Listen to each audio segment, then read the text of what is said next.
சிவாஜி கிருஷ்ணமூர்த்தி என்கின்ற ஒரு அயோக்கியன், ஒரு ஆபாச பேச்சாளர் நேற்று நம் கட்சி பெண் நிர்வாகியை பார்த்து கேட்டது, விஜய் ரொம்ப பிடிக்குமாமா, பழைய ஒரு வீட்டுக்கு போமா.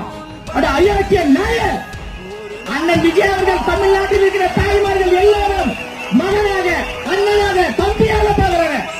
இது கொச்சையா பேசுறீங்க ஐயா. ஸ்டாலின் அவர்கள் பெண்களின் நலன் காக்கக்கூடிய ஆட்சின்றீங்களே, பெண்களை குறித்து தரக்குறைவாக உன் கட்சியை சார்ந்த சிவாஜி கிருஷ்ணமூர்த்தி என்கின்ற ஆபாச அயோக்கியன் பேசுறான். கைது செய்வதற்கு ஐயா ஸ்டாலின் அவர்களுக்கு துணிச்சல் இருக்கா? துணிச்சலே. அப்புறம் இன்னொருத்தர் விசுவல் அறிவிச்சிருக்காங்க, அது தமிழ்ல மொழியாக்கம் பண்ணா மடக்கு ஊதியில் வரும். அப்படியே ஒரு ஆபாசமா பேசுறான்.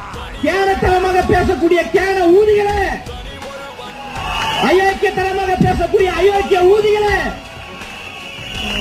பொறுக்கித்தனமாக பேசக்கூடிய பொறுக்கி ஊதிகளே, எங்களுக்கு அந்த ஊக்கு பதிலாக வேற ஒரு இடம், வேற ஒரு வார்த்தை போட தெரியும். எங்க தலைவர் எங்களை அமைதியாக, அன்பாக, கொள்கை கோட்பாடு வழியாக பயணிக்க வேண்டும் என்று சொல்றார்.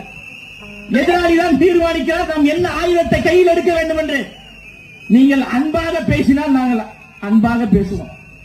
நீங்க வம்பாக பேசினீங்கன்னா எங்க அளவுக்கு வம்பு யாரும் செய்ய முடியாத அளவுக்கு நாங்கள் பேசுவோம்.